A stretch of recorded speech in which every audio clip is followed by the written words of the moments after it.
Hello everyone, I hope आप सभी लोग बहुत अच्छे होंगे। तो इस वीडियो में हम लोग क्लास 11 फिजिक्स की चैप्टर 1 देखने वाले, जिसमें आज की हम लोग का टॉपिक रहेगा प्रकृति में बल। तो चलो देख लेते हैं प्रकृति में बल में हम लोग को क्या क्या चीजें पढ़ना पड़ेगा। तो यहाँ पर आप लोग देख पा रहे होंगे, सबसे पहले प्रकृति में बल बोला गया है। तो ये बल होती क्या है? बल को इंग्लिश में फोर्स बोलते हैं, ये तो आप लोग को पता है ना।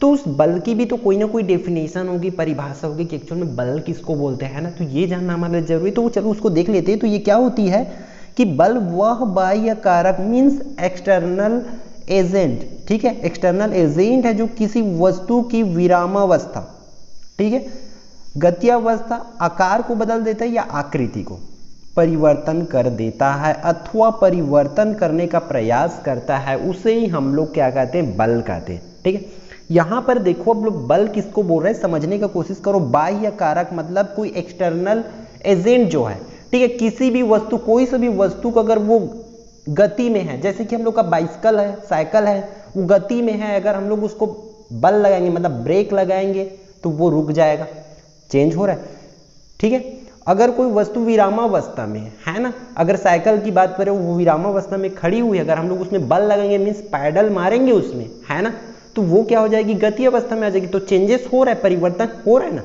तो उसे ही क्या कहते हैं? बल कहते हैं, ठीक है। अब बल की हम लोग को एक चीज और याद रखना पड़ेगा हमें, क्या कि बल की एसआई मात्रा क्या होती है? न्यूटन होती है। मतलब बल को हम लोग नापते किससे हैं? न्यूटन से नापते। भैया अब हमेशा याद रखना कि 1 किलो बल 2 किलो बल नहीं होता, 1 न्यूटन बल 2 न्यूटन बल 3 न्यूटन बल इस तरीका से होगा, ठीक है। और उसको लिखते कैसे हैं? एन से दर्शाते हैं, कैपिटल एन से। और एक बल क्या है? एक सदिश राशि है। इन बातों को आप लोग ध्यान रखेंगे, ठीक है। ठीक, फिर देख लेते हैं कि प्रकृति में 4 प्रकार के मूल बल कार्यरत है। देखो बल तो बहुत सारा बल मूल, बट जो मूल बल है, ठीक है, वो सिर्फ 4 प्रकार के। कौन कौन सा? गुरुत्वीय बल, विद्युत चुंबकीय बल, प्रबल नाभिकीय बल और क्षीण नाभिकीय बल। तो ये 4 प्रकार के बल आपको देखने को मिलेगा, यही मूल बल है, इसको आप लोग को याद रखना है, ठीक है। आगे बात कर लेते हैं, इसमें हम लोग पहला को देखते हैं कि गुरुत्वीय बल क्या है ना। गुरुत्वीय बल को बोलते क्या है? Gravitational force. तो आप लोग के लिए मैं बता दूं कि ये किसी भी बोर्ड के लिए, आप एमपी बोर्ड से हो, सीजी बोर्ड से हो, झारखंड बोर्ड से हो, ठीक है, किसी भी बोर्ड के स्टूडेंट हो या आप लोग जेई का, नीट का तैयारी करें, तो सभी के लिए ये वीडियो क्या है? यूजफुल होने वाले। तो वीडियो को अंत तक देखेंगे ताकि हर एक चीज को मैं अच्छे से एक्सप्लेन कर पाऊँ, आप लोग समझ पाओ और अच्छे से इसको नोट कर लेंगे, ठीक है। नोट में आपको पीडीएफ आपको टेलीग्राम में प्रोवाइड करा दूंगा। टेलीग्राम आप लोग एकलव्य बिहार पे सर्च करेंगे तो मिल जाएगा, या अदरवाइज आपको वीडियो के डिस्क्रिप्शन से आपको उसका लिंक मिल जाएगा, ठीक है। तो पहले समझ लेते हैं, पीडीएफ की बारे में हम लोग बाद में बात कर लेंगे, ठीक है। प्रकृति में विभिन्न पिंडों के बीच कार्य करने वाले बल को गुरुत्वीय बल कहते हैं। गुरुत्वीय बल मतलब समझे होंगे, गुरुत्वाकर्षण, है ना।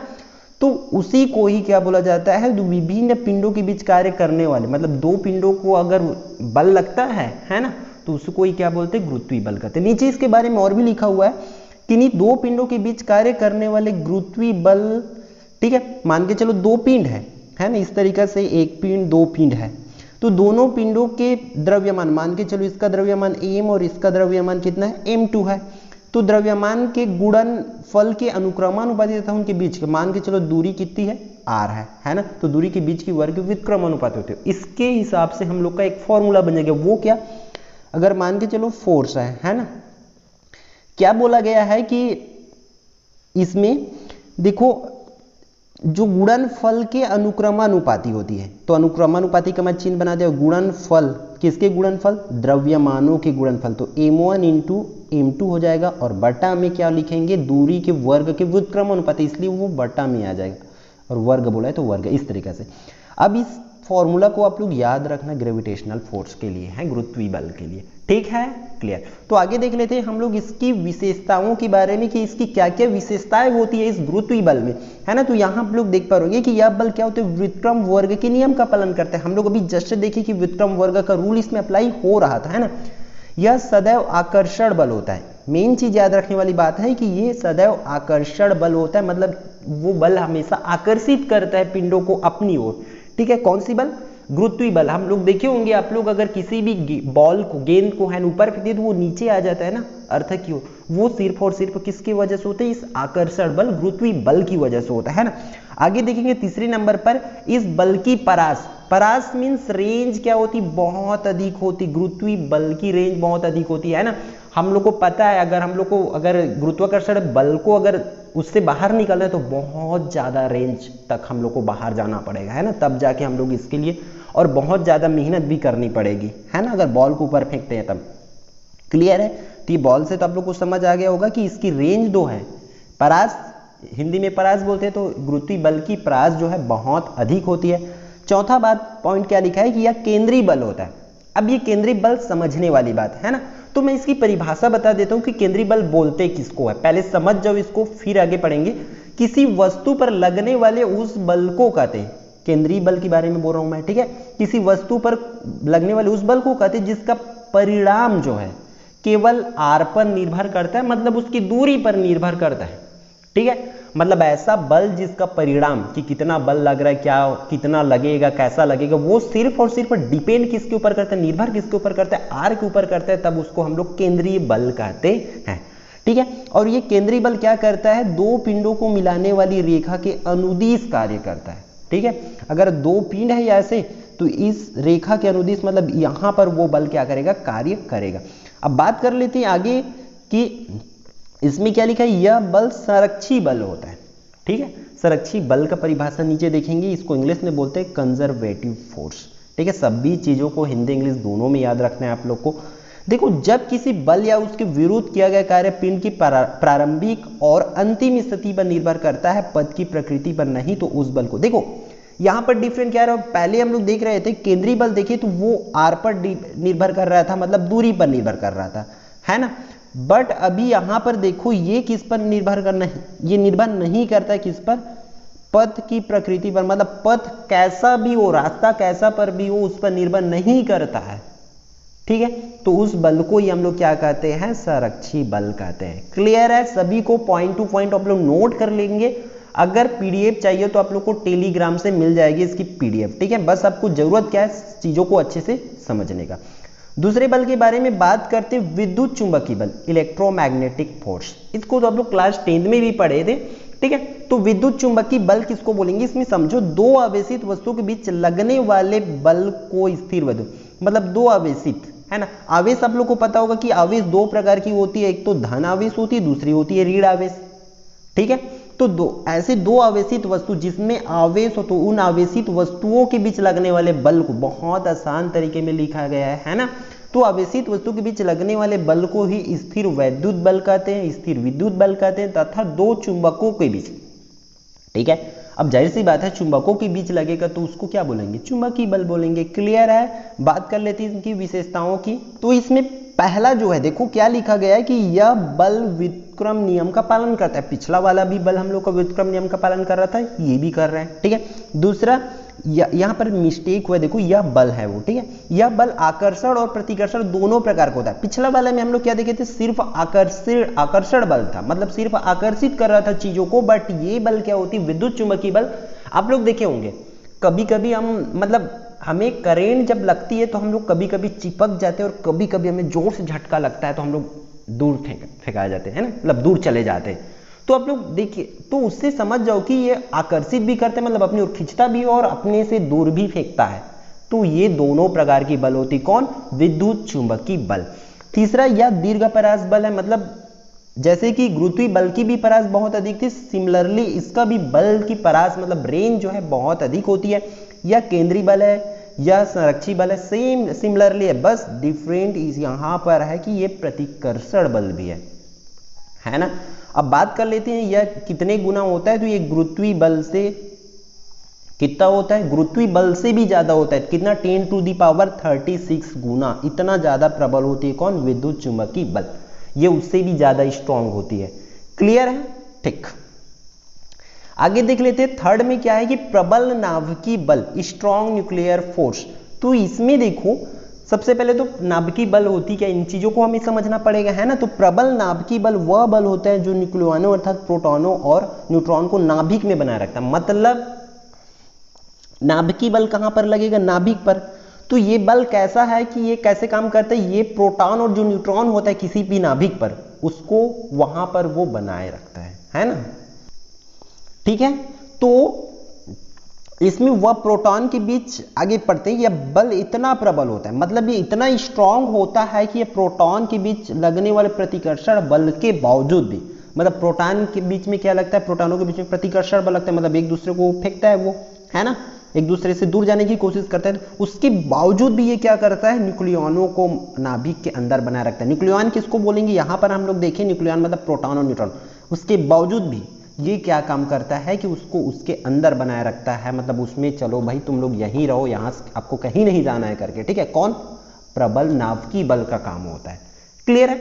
बात कर लेते हैं इनकी विशेषताओं का। तो आप लोग देख पा रहे यह बल व्युत्क्रम वर्ग के नियम का पालन नहीं करता। मेन चीज यहां से आप लोग याद रखेंगे, पहले हम लोग दो बल देखे थे, दोनों जो बल है वो पालन करते हैं, बट ये व्युत्क्रम वर्ग के नियम का पालन नहीं करता। मतलब इसको द्रव्यमान से कोई लेना देना नहीं है, दूरी से कोई लेना देना नहीं है, किनको, प्रबल नाभिकीय बल को।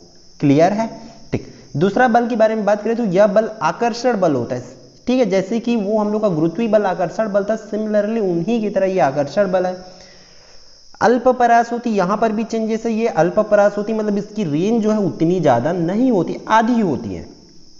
ठीक है, यह एक केंद्रीय बल नहीं है, इन चीजों को भी आप लोग याद रखेंगे, है ना। यह केंद्रीय बल नहीं है, ये जैसे कि वो केंद्रीय बल क्या होता है, वो दूरी पर निर्भर करते हैं ना, तो इनको दूरी से कोई लेना देना नहीं है, केंद्रीय बल नहीं है। यह संरक्षी बल भी नहीं, मतलब इसको पथ पर भी कोई, पथ पर मतलब लेना देना है। ये जो बल होता है वो क्या होता है, विद्युत चुंबकीय बल से 100 गुना।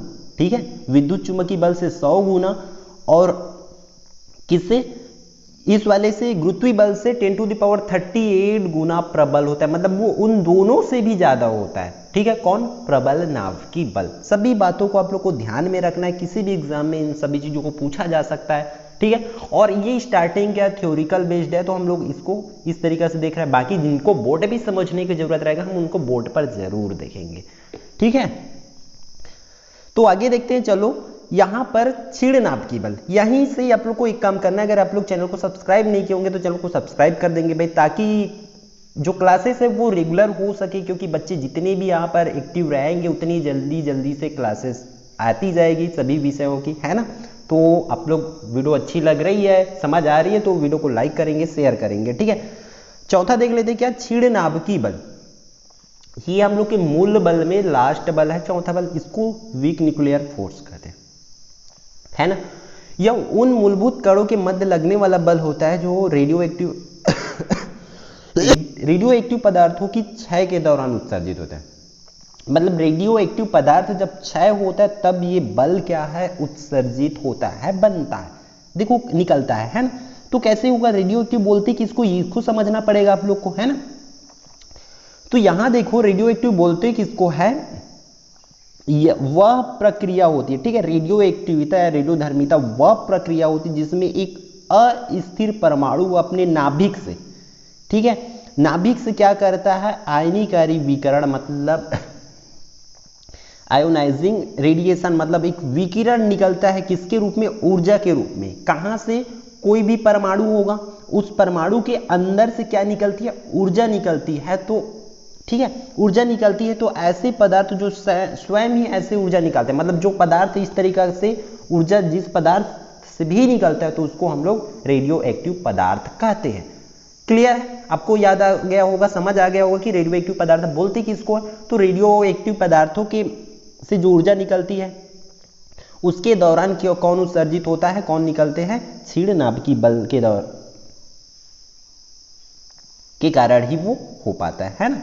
ठीक, विशेषताएं की बारे में देख लेते हैं कि विशेषताएं देख पा रहे होंगे आप लोग। क्षीण नाभिकीय बल गुरुत्वीय बल से प्रबल तो होता है तथा विद्युत चुंबकीय बल व प्रबल नाभिकीय बल से अत्यंत दुर्बल होता है। ठीक है, यह अल्प परास बल है, इन बातों को भी आप लोग याद रखेंगे। ठीक, आगे हम लोग देख लेते हैं संरक्षण नियम। ठीक है, तो संरक्षण नियम मींस कंजर्वेशन लॉस के बारे में देखेंगे कि ये कितने प्रकार के होते हैं, बोलते किसको। तो संरक्षण नियम प्रकृति के मूलभूत नियम है, ठीक है, जिसका उल्लंघन कभी भी नहीं होता है। ठीक है, मतलब इसको कभी भी हम लोग चेंज नहीं कर सकते, इसमें किसी भी प्रकार की कोई बदलाव नहीं कर सकते, किसमें, संरक्षण नियम में। ठीक है, तो संरक्षण नियम 4 प्रकार के होते हैं। कौन कौन से? रेखी संवेग संरक्षण का नियम, कोणीय संवेग संरक्षण का नियम और ऊर्जा संरक्षण का नियम, और लास्ट है हम लोग का आवेश संरक्षण का नियम। तो सभी को देख लेते बारी बारी से। पहला देखेंगे क्या है, रेखी संवेग संरक्षण का नियम, है ना। तो इस नियम के अनुसार देखो, रेखी संवेग संरक्षण का नियम इसमें समझना पड़ेगा कि बोलते किसको। तो यदि किसी वस्तु या निकाय पर कोई बाह्य बल ना लग रहा हो तो उस निकाय का जो रेखी संवेग होता है, अगर कोई निकाय है ना, कोई पिंड है बोल सकते हैं, कोई निकाय है, तो अगर उस पर किसी भी प्रकार की कोई बल नहीं लग रहा है ना, ना तो आकर्षण बल लग रहा है ना तो प्रतिकर्षण बल, कोई भी बल नहीं लग रहा है, तब उस निकाय का, उस पिंड का क्या होता है, रेखी संवेग जो है हमेशा निश्चित रहता है, ठीक है, नियत रहता है, उसमें कोई बदलाव नहीं होते रहता है। तब इसमें हम लोग आगे देख सकते हैं कि किसी पिंड का रेखी संवेग को हम लोग कौन से सूत्र से दर्शाते हैं, इस सूत्र से, कि P इक्वल टू क्या होता है, mv, और m वहां पर क्या होता है, उस पिंड का द्रव्यमान होता है, v क्या होता है, उस पिंड का वेग होता है। क्लियर है, ठीक है। अगर उदाहरण इसमें देखेंगे हम लोग, तो जब किसी बंदूक से गोली दागी जाती है तो बंदूक क्या होती है, पीछे की ओर हट जाती है ना। तो गोली दागने के पूर्व निकाय क्या होता है, विरामावस्था में होती है, अतः उसका रेखी संवेग क्या हो जाती है, शून्य हो जाती है। तो इस तरीके से आप लोग इस एग्जांपल्स को याद रखेंगे, ठीक है। आगे देखते हैं हम लोग कोणीय संवेग संरक्षण का नियम, ठीक है, एंगुलर मोमेंटम। तो इसमें देखो, इस नियम के अनुसार क्या होती है, पहले में हम लोग देखे थे कि उस निकाय का संवेग रेखी संवेग नियत रहता था, बट कोणीय संवेग में क्या होता है, इस चीजों को हमें समझना पड़ेगा। तो इस नियमानुसार यदि किसी निकाय पर कोई बाह्य बल आघूर्ण ना लगे, ठीक है, बाह्य बल आघूर्ण अगर नहीं लगता है, तब उसको हम लोग क्या होता है, उसका कोणीय संवेग। अगर उस वाले में क्या हो रहा था, कोई बाह्य बल नहीं लग रहा था, तब उसका रेखी संवेग निश्चित था। अगर इसमें कोई बाह्य बल नहीं लगता है, तब इसका क्या होगा, इसका कोणीय संवेग जो है निश्चित रहेगा। बात कर लेते कोणीय संवेग, तो देखो इसको कोणीय संवेग को हम लोग एल से दर्शाते हैं, और इसका सूत्र इस तरीके से हो जाएगा, ठीक है, I इक्वल टू ओमेगा, ठीक है। तो I क्या है, जड़त्व आघूर्ण है ना, और ओमेगा क्या है, कोणीय वेग है, कि उसका कोणीय वेग कितना है वो, ठीक है। अब इसमें उदाहरण के लिए देख लेते हैं कि जब सूर्य के चारों ओर दीर्घ वृत्तीय मार्ग में घूमता हुआ कोई ग्रह सूर्य के निकट आता है, ठीक है, सूर्य के चारों ओर मतलब सूर्य के पास में कोई ग्रह आ जाता है, तब उसका क्या होता है, कोणीय वेग बढ़ जाता है। ग्रह की सूर्य के निकट आने पर उसका जड़त्व आघूर्ण घट जाता है। अब जड़त्व आघूर्ण घट रहा है, ठीक है, इसलिए उसका कोणीय वेग क्या हो जाती है, बढ़ जाती है, ताकि उसका कोणीय संवेग क्या रहे, नियत रहे। इस तरीके से उसका कोणीय संवेग क्या होती है, निश्चित रहती है, ठीक है। थर्ड देखते हैं ऊर्जा संरक्षण का नियम। इसे तो आप लोग बहुत पहले से पढ़ते आ रहे होंगे, है ना, क्लास 9, 10 सभी में देखे हैं कि ऊर्जा संरक्षण का नियम क्या कहती है, कि इस नियमानुसार ना ऊर्जा ना तो उत्पन्न की जा सकती है और ना तो नष्ट की जा सकती है। इसको सबको पता है ना। क्या होती है, ऊर्जा एक रूप से दूसरे रूप में बदल जाती है ना। इसके उदाहरण भी आप लोग को पता होगा, जब विद्युत शक्ति जनित्र में बांध के पानी को अधिक ऊंचाई से गिराकर उसकी स्थितिज ऊर्जा को किस में बदल देते हैं, गतिज ऊर्जा में परिवर्तित कहते हैं, है ना, जिससे क्या होती है, विद्युत उत्पन्न होती। ऊर्जा कभी भी नष्ट नहीं होती, इन चीजों को याद रखना है ना, ठीक है। चौथा, आवेश संरक्षण का नियम, law of conservation of charge. तो आवेश संरक्षण का, आवेश तो 2 प्रकार के होते हैं, इन चीजों को पता होगा, है ना। तो इस नियमानुसार क्या होता है, किसी विलगित निकाय में कुल आवेश सदैव नियत रहता है। आवेश वहां पर हमेशा निश्चित रहेगा, चेंजेस नहीं होगा। आवेश फिर क्या, इसमें हमें क्या लिख सकते हैं कि आवेश ना तो उत्पन्न किया जा सकता है और ना तो नष्ट किया जा सकता है, इसके केवल एक पिंड से दूसरे पिंड में स्थानांतरण हो सकता है।